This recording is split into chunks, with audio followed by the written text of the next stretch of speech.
Bill raised his hand and suggested that the company should add sexual orientation and gender identity to the corporate non-discrimination policy so they could protect LGBTQ workers.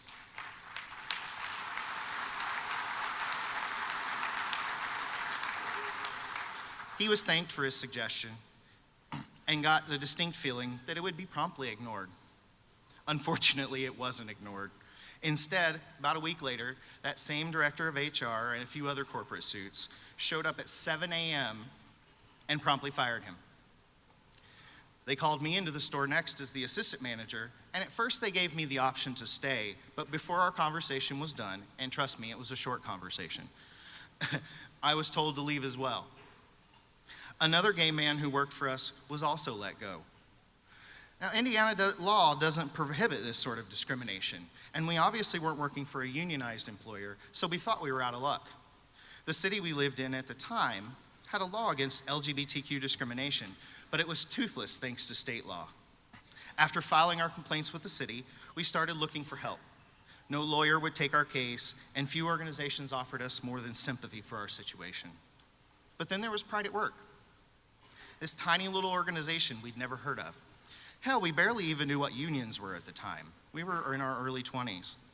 Pride at Work said they would help, even though they weren't in a union, even though we weren't in a union, and they brought the labor unions of the White River Central Labor Council with them. The UAW, the IBEW, the teachers, the university professors were all part of our coalition to fight back. And fight back we did. Pride at Work taught us how to organize, how to picket, and how to hold a press conference. We even created one of the first internet campaigns for LGBTQ rights.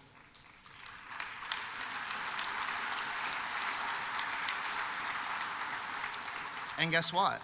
We won.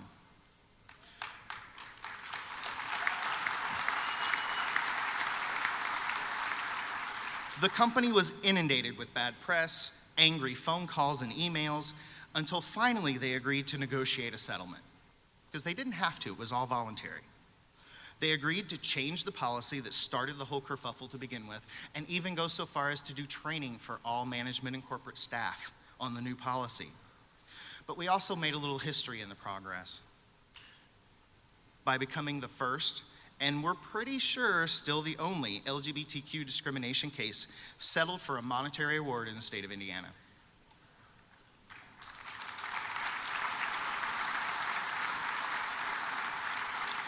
Brothers and sisters, that's why our constituency groups matter. That is how solidarity builds power, and that is how labor can use that power to affect change, even in non-union workplaces. At a time when labor is under attack from all angles, we need our constituency groups to help us maintain roots in our communities. Those roots are what make our constituency groups a critical part of every election as well. Pride at Work, APRI, CBTU, CLUW, APALA, LACLA. Each of our groups has a unique voice in the communities that we represent. We have to elect leaders up and down the ticket who share our values, and it's our constituency groups who have the reach into places our unions just can't go. You've probably heard of the incredible backlash of anti-LGBTQ legislation in the wake of the Supreme Court ruling that made marriage equality the law of the land. Just this year, more than 300 such bills were filed in state legislatures around the country.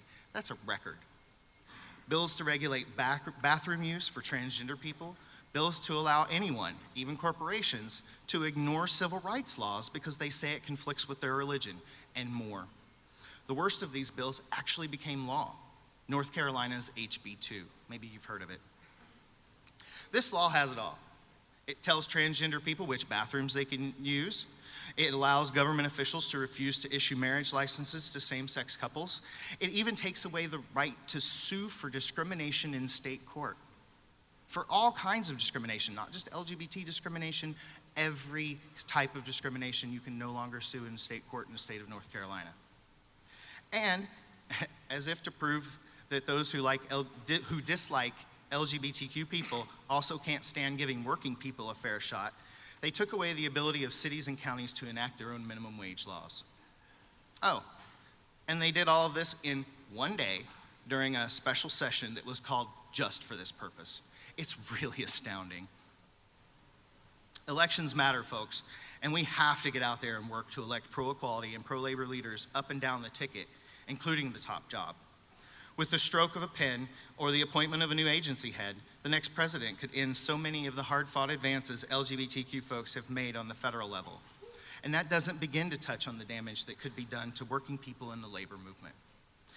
Hillary Clinton supports labor and the LGBT community. I'm with her. I know the machinists are too, but it's going to take everything we've got to win.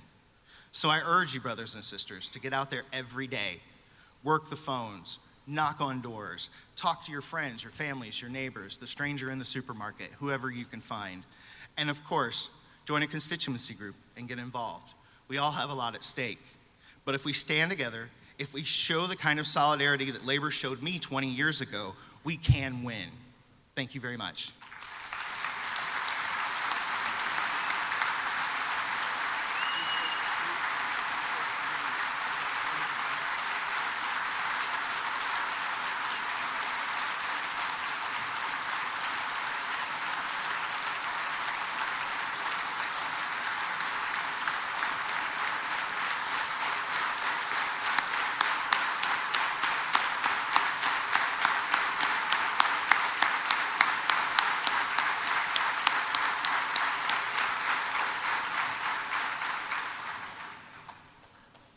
Brothers and sisters, our next guest has been a fighter in the labor community since 1980. At a tender age of 21 years old, he was elected president of his local lodge. He now leads the 2.5 million member New York State AFL-CIO as the Secretary-Treasurer and is the president of the Coalition of Black Trade Unionists. As the Coalition of Black Trade Unionists president, he works continuously in the political arena, increasing voter registration and promoting get-out-the-vote drives.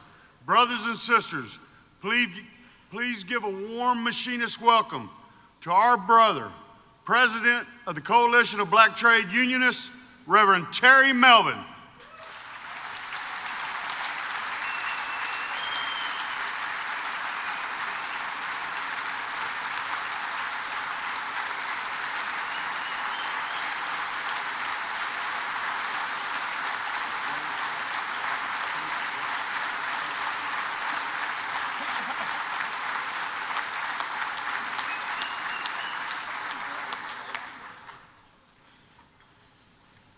Good morning. Oh, I'm in the right place. This is the Machinist Union, right? Y'all ready to fight? Well, I'm in the right place. I'm in the right place. Good morning, sisters and brothers of IAM. How are you doing this lovely and beautiful Chicago morning? Are we excited? Are we ready to kick some ass? I'm in the right place. Let me start out by thanking your General President, Robert Martinez, who's been a friend of mine for a while, for the invitation to be here with you today. Robert is a great labor leader, one who understands what this whole movement is all about, one who is working very hard to move IAM in the right direction of full inclusion of everybody, and I salute the work that you're doing as the General President of IAM. Thank you so much.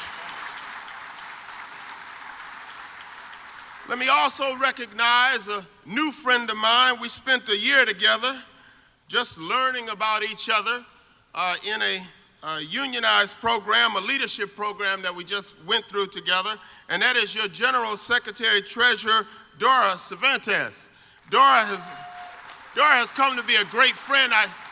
I see that Dora gets it.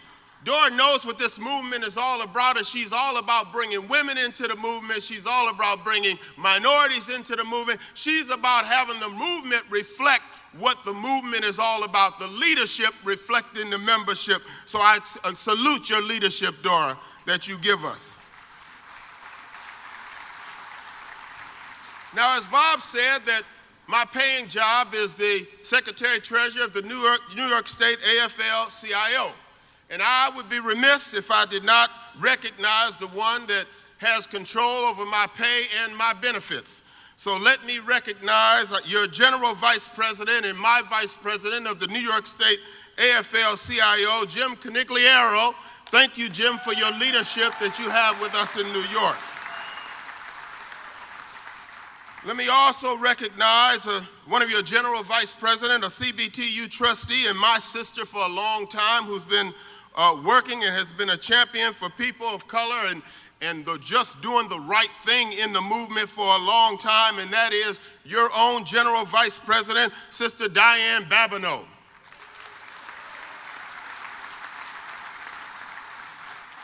Now, sisters and brothers, I was invited to talk about how union representatives have the ability to build tolerance and understanding in the workforce. But before I go there, I need to start at the beginning. This movement of ours, this labor movement, was started by a bunch of people who refused to toil under the yoke of oppression. It was here in Chicago that the labor movement saw its spark, quite literally. The explosion during the Haymarket riots led to the conviction of 8 union organizers blamed for leading an uprising. They were scapegoated for the fact that the boss was abusing, killing, tormenting workers. To quote the late, great August Spies, lead organizer, he said, and I quote, "In AD 1886, in the state of Illinois, 8 men were sentenced to death because they believed in a better future, because they have not lost their faith in the ultimate victory of liberty and justice." This is how our movement started. It was these 8 brave men who were hung for resisting, for organizing, for standing up, and that is what we do every day. That is what we do today. We organize, we stand up, we resist, we make sure that our members get what they're due every day on the job.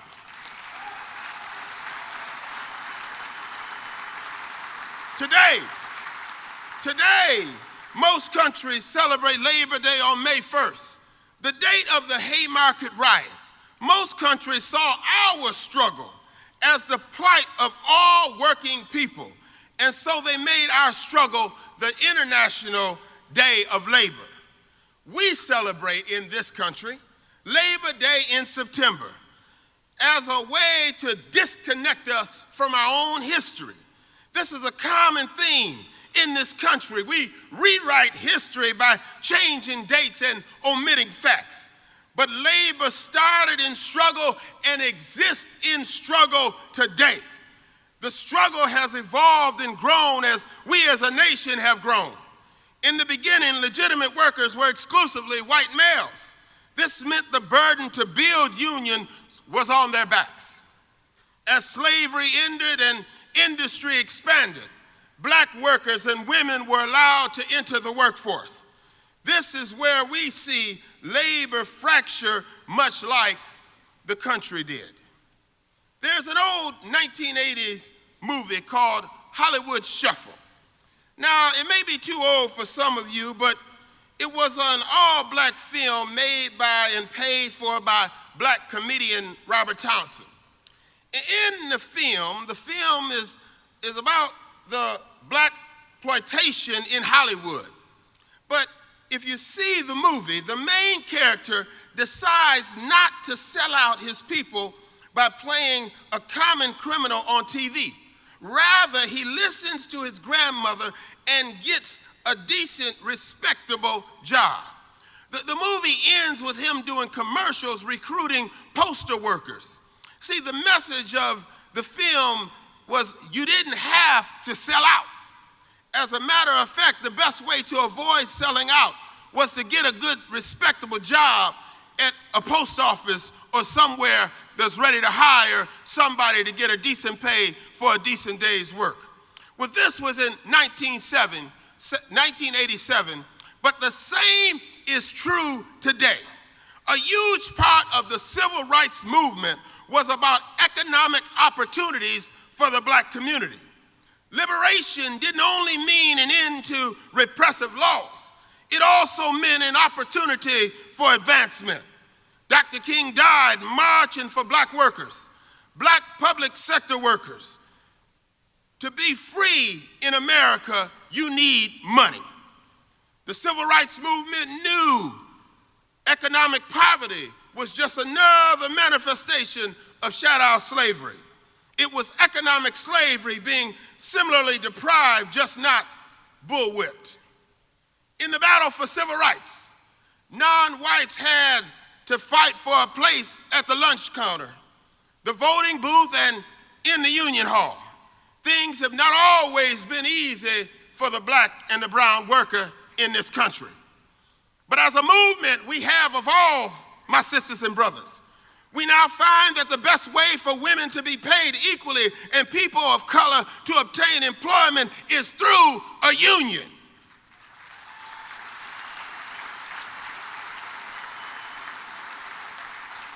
There is no mechanism or institution that enforces equality like unions do.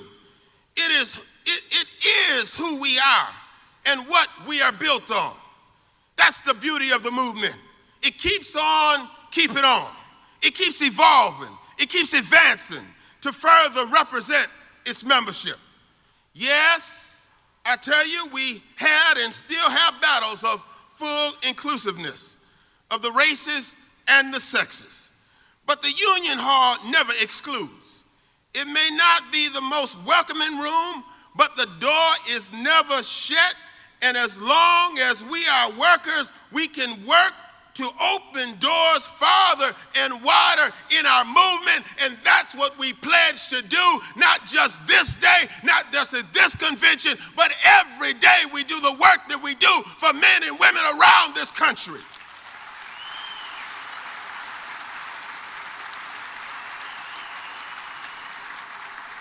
That's why the labor has never gone away, no matter how hard billionaires and bosses have tried. You can't kill a real live movement. As the old Mexican proverb says, they said that they would bury us, but they did not know that we were seeds. Try burying us as they might. We have continued to grow, to spread, and to succeed. This country has evolved over time. Homosexuals have finally been given safe spaces to speak openly of their life and loved ones, to have an open wedding and to be recognized by the laws of this land as equal. But in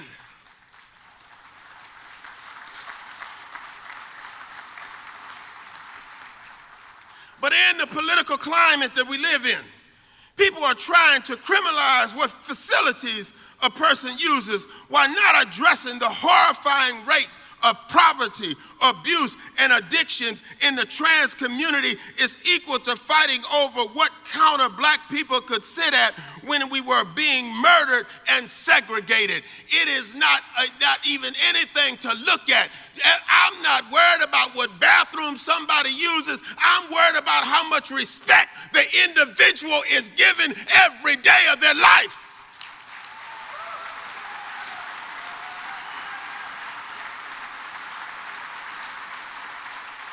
Now I couldn't come and spend any time with you without talking about the yellow-haired elephant that's in the room. Now I know in a room like this, there's some folks that is supporting Trump, and I'm gonna pray for y'all. I'm gonna pray for you. There's a candidate who is stroking the fires of and riling up the masses in a fury of racism, misogyny, homophobia, Islamophobia, and anti-government hysteria. He has tapped into the basest fears of people and is stirring them up. We have heard this rhetoric before, and it has never resulted in anything positive. His words mirror some of the worst leaders in history and set a tone that draws us back to the days of Jim Crow, the Japanese internment camps, and the trial of tears. His treatment of women is a source of material for anti-harassment training.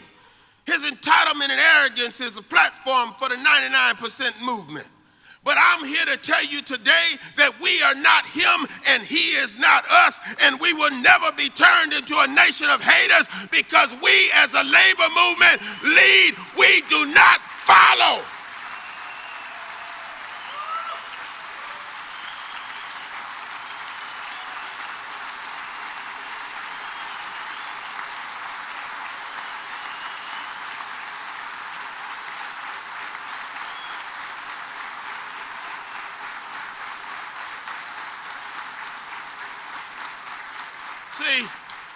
See, my sisters and brothers, I see this election as a choice between the devil and deliverance.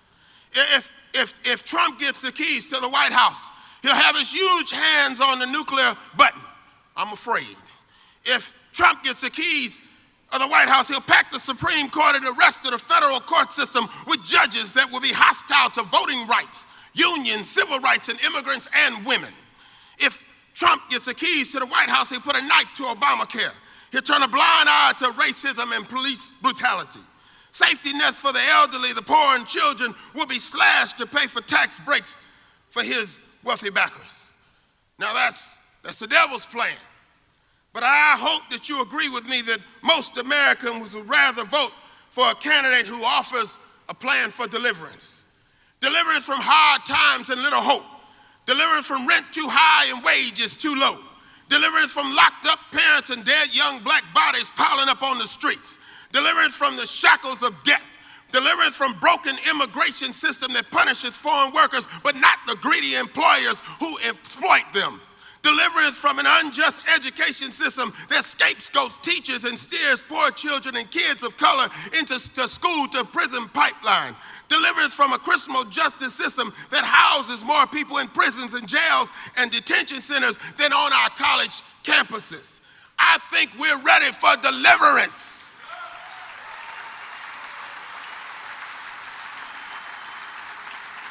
But I have to put a pin right there. I have to let you know that I am supporting, I can't speak for you individually. I'm supporting Hillary Clinton, but I'm supporting her not because I believe that she has the keys to all the deliverance. The key is to get her into the White House because she's more akin to what we want. She is more like what we need. She is more acutely aware of the needs of labor. But once we get her in the White House, we got to be right on her ass to make sure she delivers for us every day. The deliverance is the work that we do, not what she does. And we got to let her know if she don't deliver in 4 years, we going to deliver her ass home.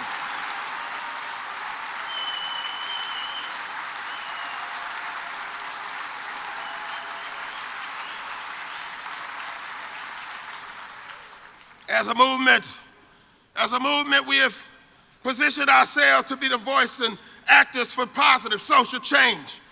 We are the most vibrant and successful vehicle to make sure that there's no hierarchy of oppression. This is where the unions come in. We got trans members, gay members, straight members, post-incarcerated members, black, brown, yellow, white members. We have members from all walks of life who truly represent the kaleidoscope of America.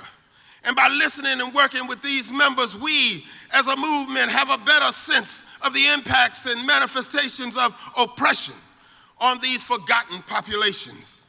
And with this information, we are able to create positive solutions and develop beneficial strategies to support all of us. Our contracts have gotten more reflective of our members providing protections that exceed federal laws. We are meeting the members to educate them on members they may not know exist or are oppressed. We support our constituency groups, the conscience of the labor movement, to make sure all members have allies and outlets. Labor was started by a group of white men who could no longer toil under the boots of the boss. Their fight for freedom inspired all workers, slaves, and domestics included. Their call for equality and a voice was a battle cry we all but got.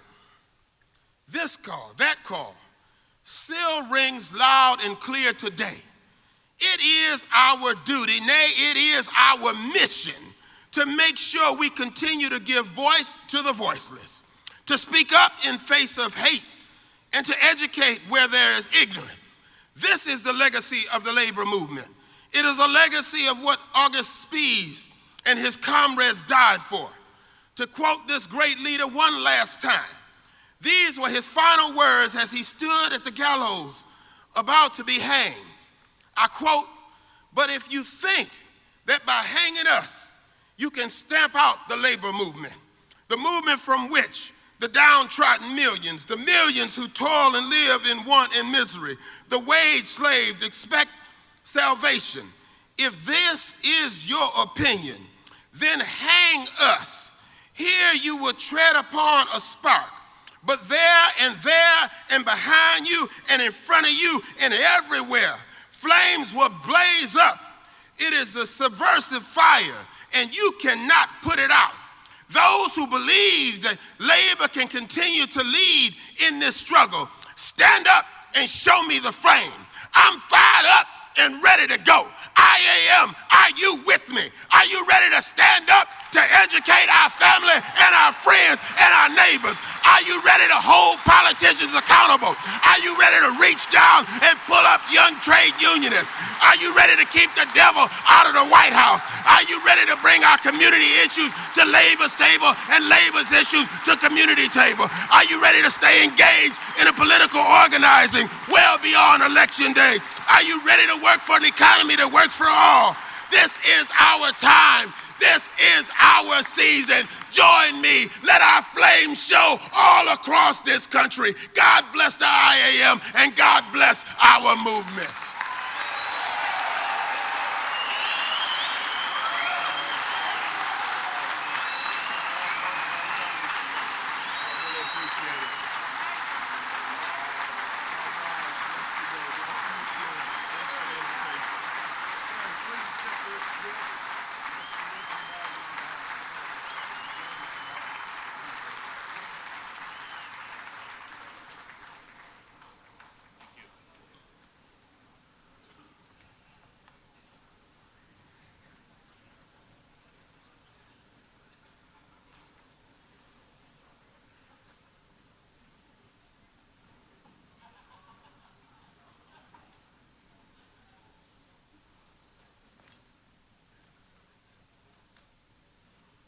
Brothers and sisters, let's hear it for Terry Melvin.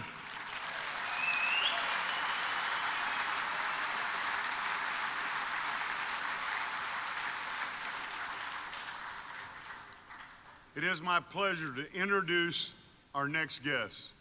She is an outspoken unionist who leads by example. Connie Leak has been a member of the UAW and a voice in the labor movement for a long time. She currently serves as the 7th president of the Coalition of Labor Union Women. Brothers and sisters, please welcome the president of the Coalition of Labor Union Women, Connie Leak. Solidarity forever. Solidarity forever. Solidarity forever. For the union makes us strong. When the union's inspiration through the workers' blood shall run, there can be no power greater anywhere beneath the sun. Yet what force on earth is weaker than the feeble strength of one? But the union makes us strong. Solidarity forever. Solidarity forever. Solidarity forever. For the union makes us strong. It is we who plowed the prairies, built the cities where they trade, dug the mines and built the workshops, endless miles of railroad laid. Now we stand outcast and starving mid the wonders we have made, but the union makes us strong. Solidarity forever. Solidarity forever. Good morning. Well, that's a really good morning. I see you guys have had an awesome, awesome convention here. I am having a little technical difficulties because I'm not in the stage of the 2016. Really, I'm a little more seasoned, and it takes me a little longer to get all the tech stuff. But bear with me here as I get this up, hopefully.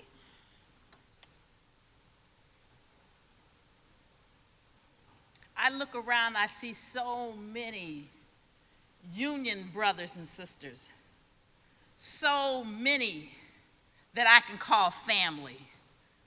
I come from the UAW, and we always say brother and sister. As I was welcomed in here on last night by my sister Diane and brother John and the others on your welcoming committee, it was absolutely fabulous to feel the love and made me feel right at home. So I know that President Martinez is going to allow me to be an honorary member of IAM. Did you hear me ask to be, or tell the president that he's going to allow me? Let me step back and say, a point of personal privilege, I want to be a member, an honorary member.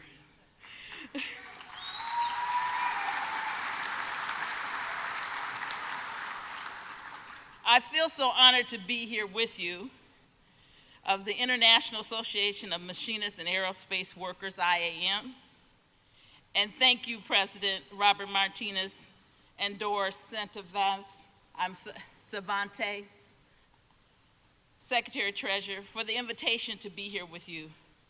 And also I want to thank Diane Babineau, who represents IAM so well on the National Board of Coalition of Labor Union Women. Thank you, Diane and IAM, for all that you do. I usually bring greetings from my president, Dennis Williams, as you all have heard from him on Tuesday. I also bring greetings from UAW Vice President Cindy Estrada, who is my boss. And before I got on the plane, I was informed her husband passed on Wednesday evening. And I'd like to ask for a moment of silence for a great unionist, Frank White, a great activist, and a great friend of mine.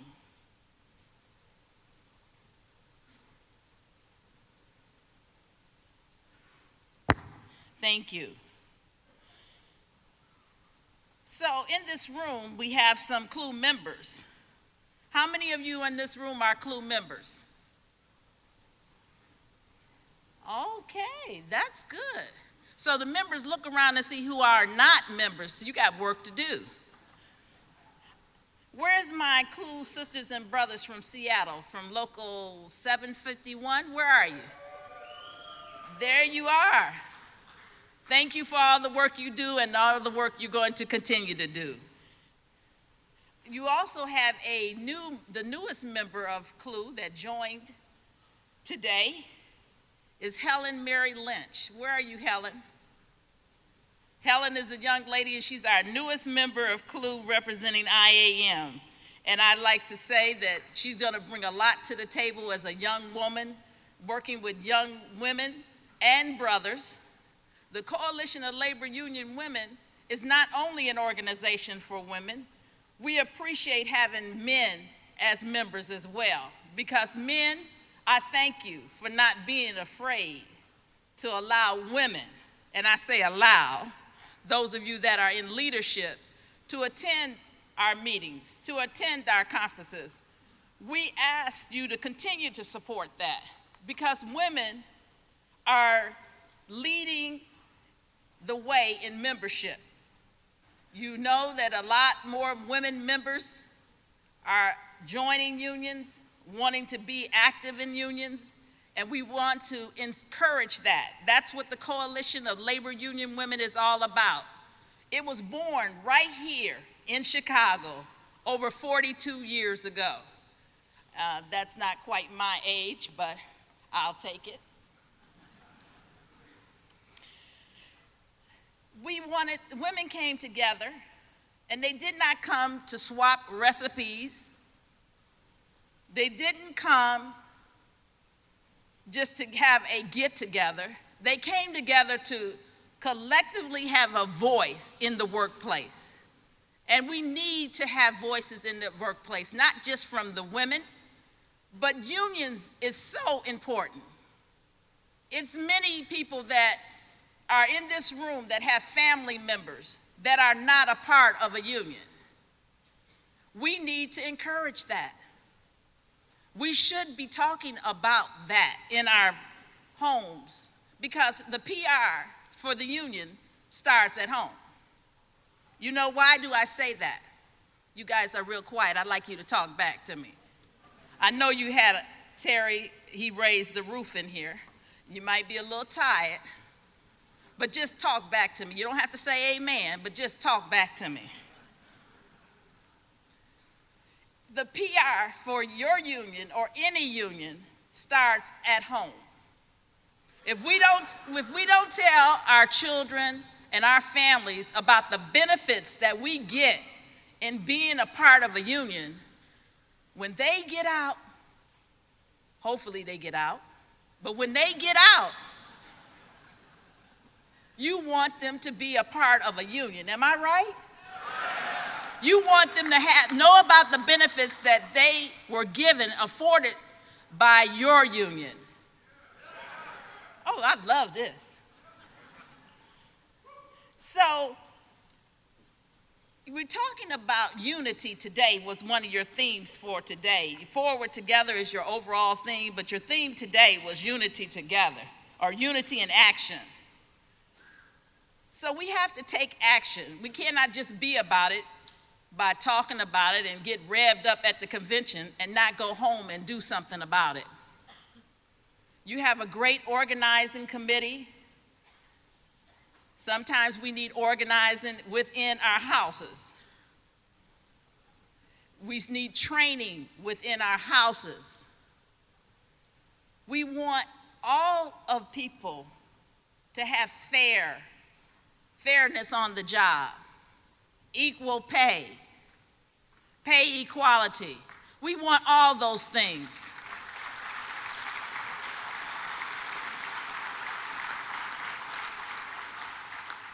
So it is so important that we are on the front lines. CLUW has been on the front lines for, as I said, over 42 years, still fighting for pay equality, still fighting for pay equity. In 2016, you would think that should not be going on. But there are people who are not in unions that don't have pay equality. So we want our children, our grandchildren. I have two twin granddaughters that are 12 years old. I don't want to see them struggling just to get paid and they're doing the same job as their brother next to them. So I fight for that. I fight for that. Every Labor Day since they've been 2 years old, they've been at the parade with me in Detroit on the Labor Day parade. And they always say, Nana, we want a job like this so we can march in the parade. It's not just about marching. It's not just about marching. But they've learned at a young age that they want a job that gives them a voice at a young age.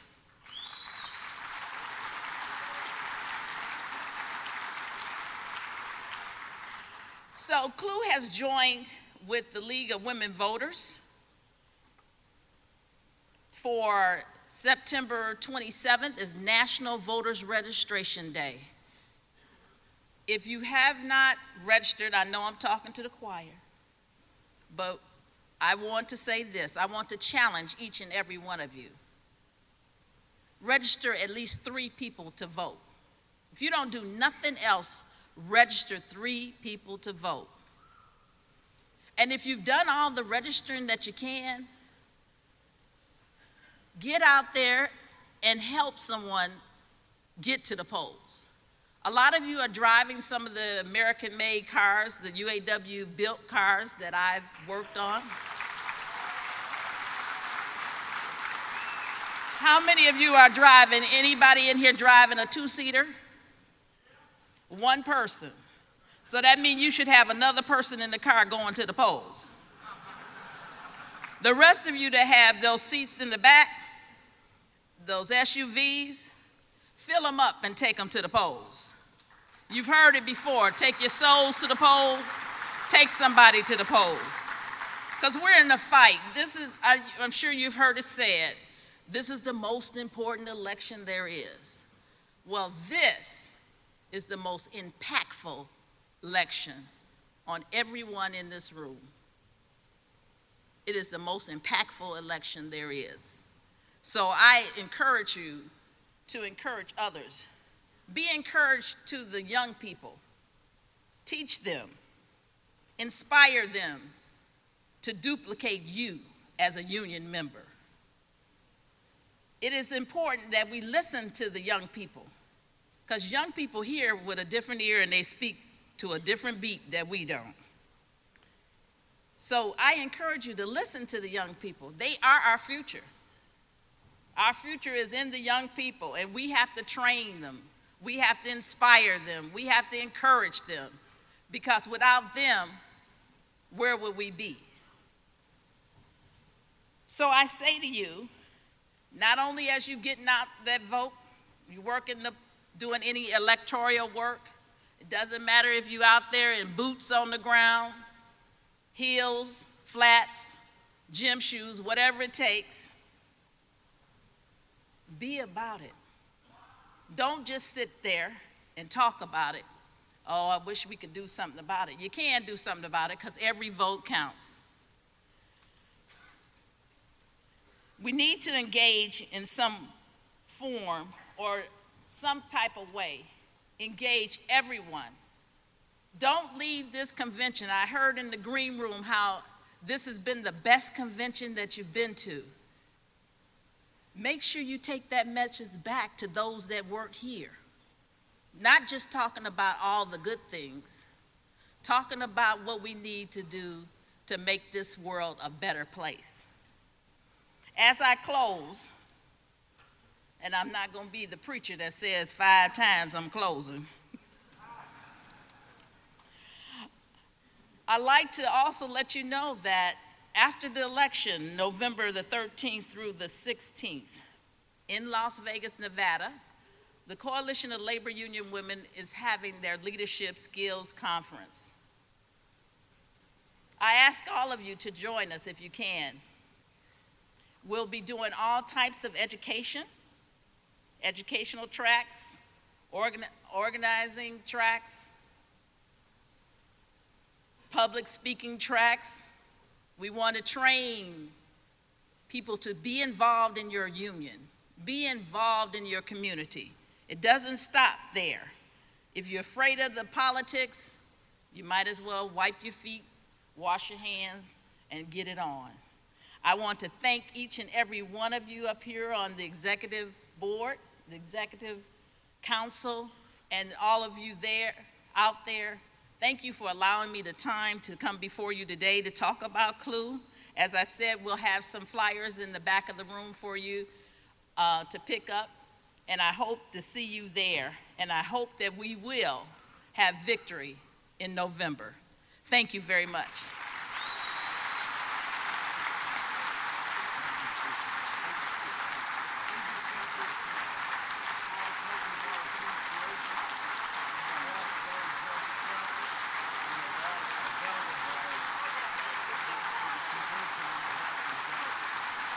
Thank you so much.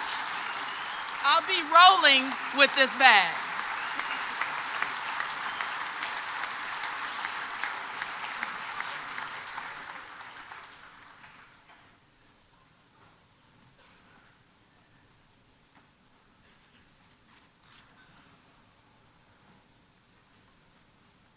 Let's hear it again for Sister Connie Lee.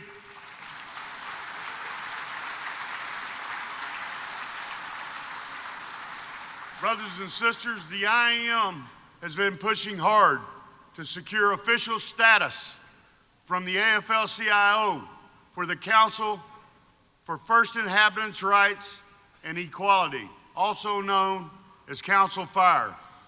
We strongly believe that this organization, as well as Native Americans, deserve the same respect and recognition as every other organization supported by the AFL-CIO.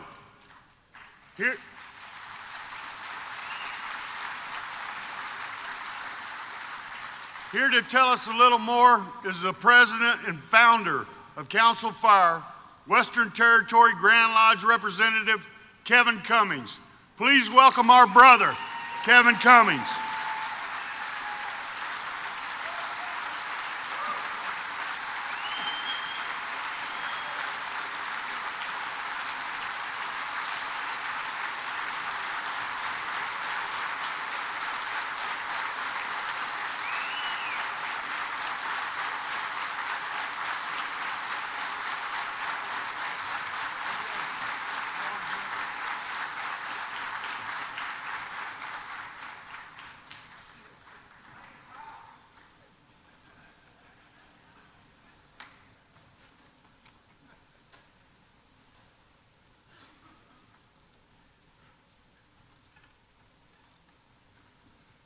Morning, brothers and sisters. How you doing?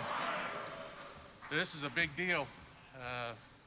Yesterday, when International President and my friend Bob pointed over and said I'd be speaking today, I started praying and got filled with tears after the actions of this committee at this convention yesterday. It's been a long walk. It's been 10 years. Where's Frank Saptel? Do you think we'd ever be here after those first conversations? This union's been good to me. And I'm a member of CLUW. I'm a member of APRI. I'm a member of CBTU.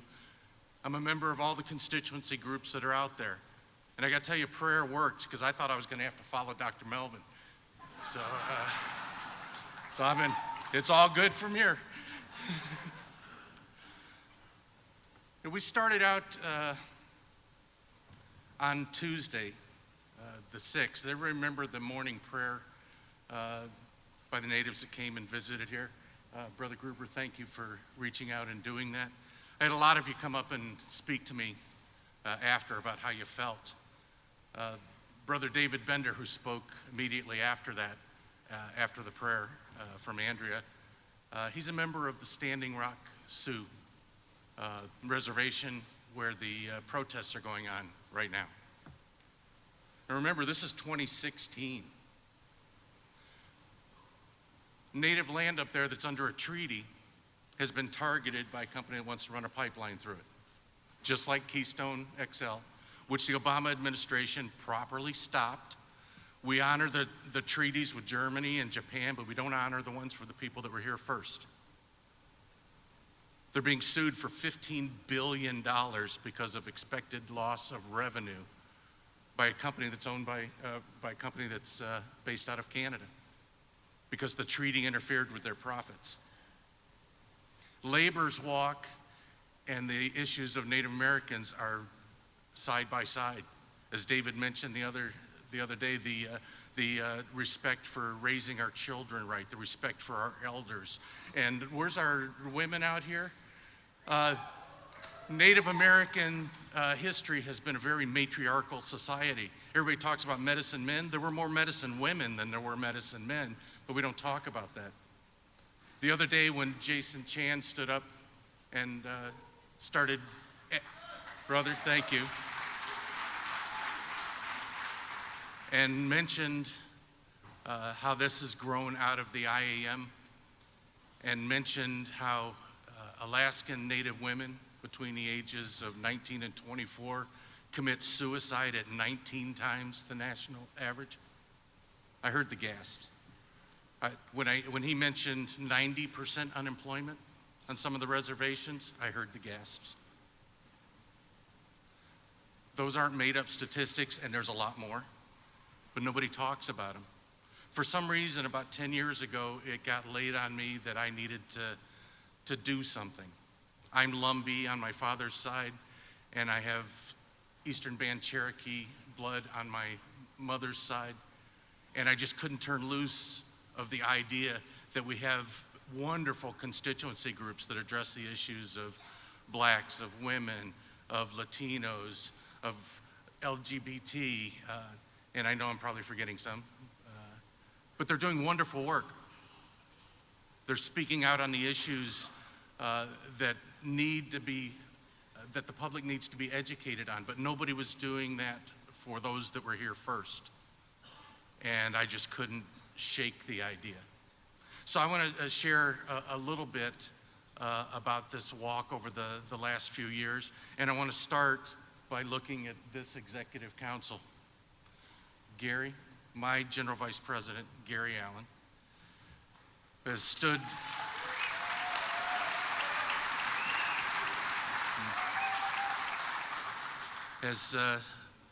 next to me and supported these efforts. We've hugged. It didn't start at this convention. And we've talked about a path forward. He's done everything that's ever been asked and come up to offer things I hadn't thought to ask yet. He went to this executive council and got the seed money to pay for our legal fees so that we could become a formal 501c3. That's who we've got here.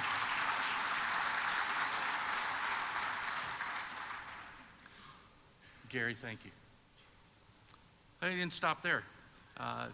He got with Brother Bob Martinez and Ricky De La Fuente. Where you at, brother? They presented a resolution to LACLA at the National Convention in 2010. That convention was very kind. They invited me to come and speak to them and pass a unanimous resolution in support of council fire. You know, before the invasion, before the European settlement practices, there were no Mexicans and there were no Indians. Actually, Columbus was lost at sea. He thought he was in the West Indies. That's why they call them Indias. It wasn't until the settlement practices of chasing people south of the Rio Grande or chasing them into the oceans or murdering them out on the fields that we started separating. The walk between Latinos and Native Americans is a sacred walk. Our ancestors are in the grounds all around us. There's a saying about if you feel that you need some solitude, if you feel like you need some guidance, go sit amongst the trees. As the bodies return to the earth, that's what nurtures the next generations. I want to also specifically reach out to my sister, Diane Babineau. One of the big things that happened for Council Fire, how many were at the Puerto Rico Human Rights Convention? Yeah, amazing. That was just a heartwarming week. She allowed me to address the assembly that was there and allowed me to sit on a panel and discuss the issues. And as I went over boarding schools and I went over the slavery of natives, the bounties that were put on their heads, and that's where the offense to the word redskin comes from. That's what was used on the bounty posters. Bring the redskins in for $50. If people don't know where people are offended by that, that's where it started. But Diane, thank you. The bump in attention that we received from there was just phenomenal. Thank you. Thank you.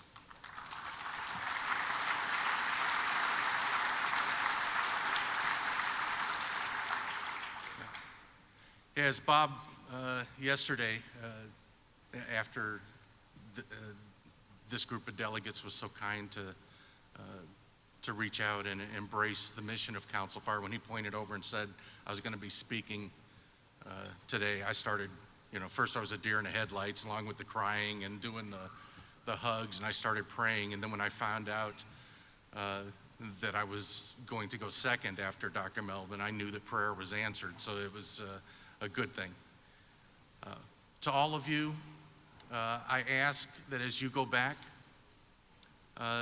educate your locals. We're not asking that the issues of natives replace the issues of blacks or the issues of Latinos or the issues of women or the issues of Asians or the issues of LGBT.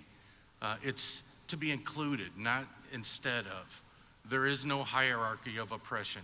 Whenever anybody is left out of the discussion, we all lose. So thank you for reaching out. When you go back, talk to your locals, talk to your districts, talk to your central labor councils and your state feds. To this date, we've had proclamations passed in 7 state feds and the Ontario Labor Federation. Thank you, Brother Gary Hines, for that. The IM has been sponsoring and supporting this walk the entire time, and I couldn't be more proud of this organization that we belong to. Anybody out there have any native blood in your veins? You're part of this. You're part of this.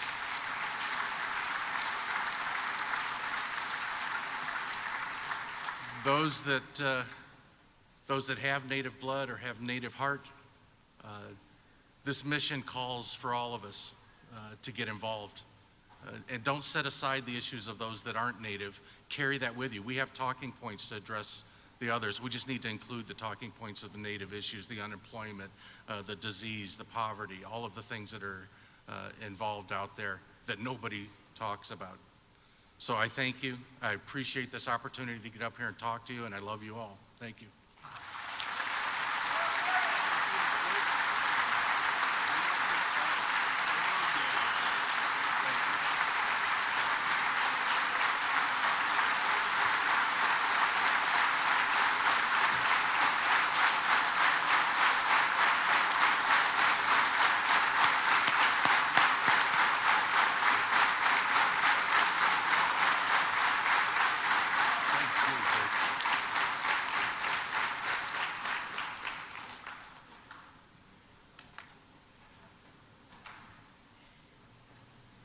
That's a brother that's demanding equal rights for Native Americans, and he's one of ours, Kevin Cummings. So proud of him.